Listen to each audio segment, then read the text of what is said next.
belakang kerja kami, yaitu penerapan distribusi normal dalam analisis nilai ujian mahasiswa. Oke, selanjutnya di sini ada anggota dari kelompok kami, yaitu yang pertama, Saya Zanakia Jod Albar dengan NIM 1030324000028. lalu dengan saya Rehan Ziyad Abiwiki dengan NIM 1030324000150. Dan ada teman kita juga Syafandi Ilyasa dengan NIM 1030324000122, namun beliau berhalangan hadir. Lanjut, untuk daftar isi dari presentasi ini, yang pertama ada latar belakang, lalu ada rumusan masalah dan tujuan, lalu distribusi normal, lalu ada data dan metodologi, lalu parameter distribusi, lalu ada contoh perhitungan peluang, lalu ada kesimpulan juga. Lalu, ki- Untuk latar belakang, nilai ujian mahasiswa merupakan hasil evaluasi pembelajaran yang memiliki tingkat variasi dan ketidakpastian yang tinggi. Karena itu, dipengaruhi oleh perbedaan kemampuan, pemahaman materi, serta kondisi individu mahasiswa. Untuk memahami pola penyebaran nilai tersebut secara objektif, diperlukan pendekatan statistik yang tepat.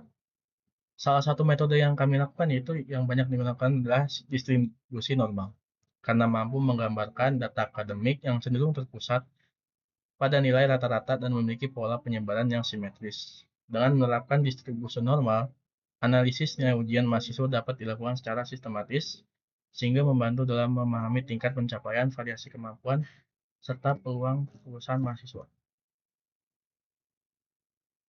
Nah, untuk rumusan masalah dan tujuan, yang pertama itu rumusan masalah dulu. Bagaimana sih penerapan distribusi normal itu diselesaikan? Yang kedua, bagaimana menghitung peluang dan peluang min dan variansi. Untuk tujuannya itu yang pertama menerapkan distribusi normal, kedua menghitung peluang dan parameter statistik.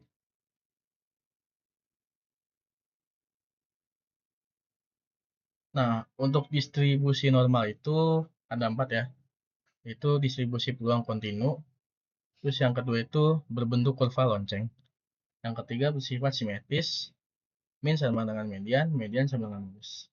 Di sini terdapat rumus ya, rumus yang dimana F dalam kurung X sama dengan 1 per sigma akar 2 pi dikali dengan E pangkat minus dalam kurung X dikurungin MU.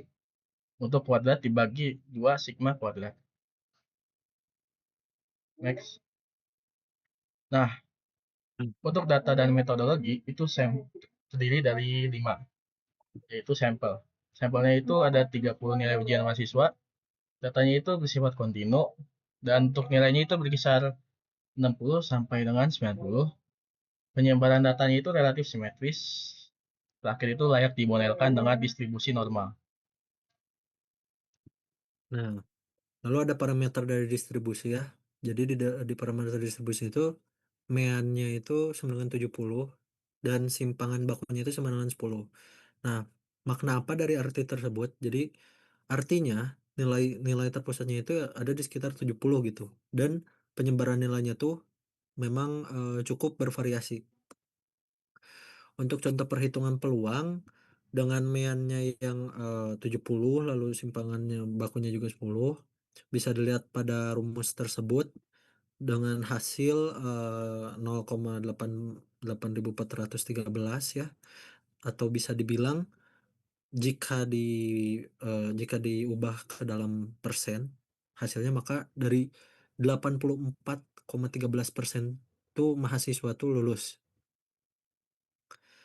Nah, lalu untuk kesimpulan dari semua ini yaitu distribusi normal itu dapat diterapkan secara efektif dalam analisis nilai ujian mahasiswa. Kenapa? Karena mampu menggambarkan pola-pola penyebaran nilai yang simetris dan terpusat pada nilai rata-rata. Dalam menggunakan parameter mean dan simpangan baku, distribusi normal itu memudahkan perhitungan peluang mahasiswa memperoleh nilai tertentu serta memberikan gambaran yang jelas mengenai tingkat pencapaian dan variasi kemampuan mahasiswa.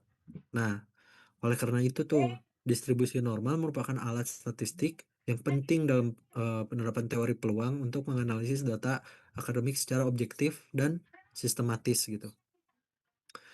Thank you. Sekian dari kelompok 6. Mohon maaf bila ada kekurangan dan banyak salah kata. Sekian, terima kasih.